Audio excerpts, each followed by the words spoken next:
Good afternoon बच्चों। आज हम लोग अपने पाठ्यपुस्तक परिसर अध्ययन भाग 1 चौथी कक्षा के पाठ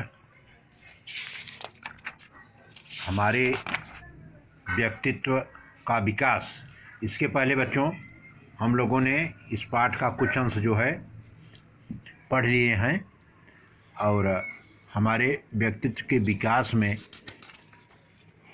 किन किन बातों की भूमिका होती है इसके बारे में हम आगे जानेंगे। इसमें बच्चों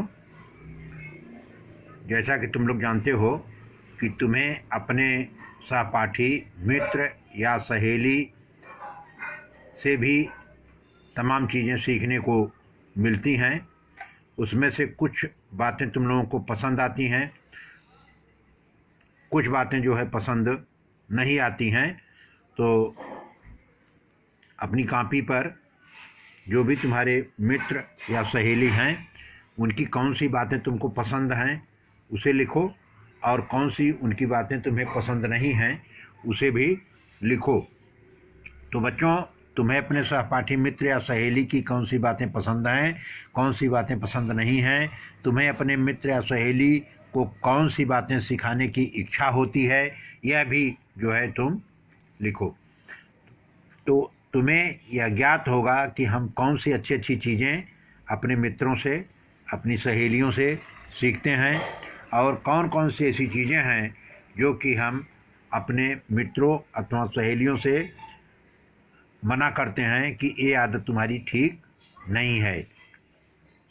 तो इस तरह से बच्चों मित्र या सहेली की तरह ही अपने चारों ओर वाले जो परिसर के व्यक्ति होते हैं का भी अपने ऊपर प्रभाव पड़ता ही रहता है। अपने पड़ोसियों से हमारा प्रतिदिन कोई न कोई काम पड़ता ही रहता है। आपसी व्यवहार, बातचीत और भोजन ग्रहण करने की विधि को हम निकटता से देखते रहते हैं। इन सब बातों का हमारे आचार विचार पर प्रभाव पड़ता ही रहता है। किसी अन्य स्थान से आने वाले लोग यदि पड़ोस में रहते हों तो उनके खाद्य पदार्थ, उनके अलग ढंग के पर्व समारोह के संबंध में सहज रूप से ही जानकारी मिलती है। इससे हमारा विविधता से परिचय होता है। बहुत बार ऐसा भी होता है कि हमारे पड़ोसी ने हमें बचपन से ही देखा हुआ होता है, अपने प्रति उनमें लगाव होता है। पड़ोसी की अच्छी आदतों को भी हमें स्वीकारने का अवसर मिलता है। अच्छा पड़ोसी हमारे व्यक्तित्व निर्माण के लिए एक महत्वपूर्ण व्यक्ति होता है। इस तरह से बच्चों इस पाठ्यांश से आधारित कुछ प्रश्न है जिस पर हम लोग विचार करेंगे। हमारे मित्र या सहेली की तरह और किन व्यक्तियों का प्रभाव हमारे ऊपर पड़ता है? तो बच्चों इसका उत्तर है कि मित्र या सहेली की तरह ही अपने चारों ओर वाले परिसर के व्यक्तियों का भी अपने ऊपर प्रभाव पड़ता है।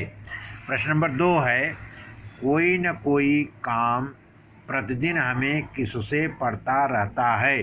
तो बच्चों इसका उत्तर है अपने पड़ोसियों से हमारा प्रतिदिन कोई न कोई काम पड़ता रहता है। प्रश्न नंबर 3 है, हम अपने पड़ोसी की क्या चीज़ें एकदम निकटता से देख पाते हैं?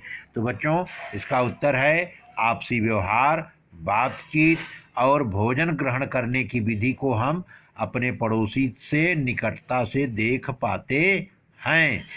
अगला प्रश्न है कि अपने पड़ोसी से सहज रूप में ही किन चीज़ों की जानकारी मिल जाती है?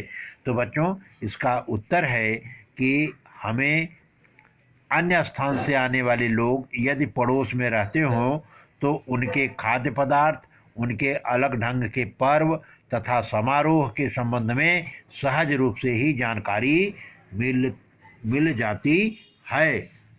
बच्चों लास्ट प्रश्न है कि एक अच्छे पड़ोसी की क्या विशेषता होती है?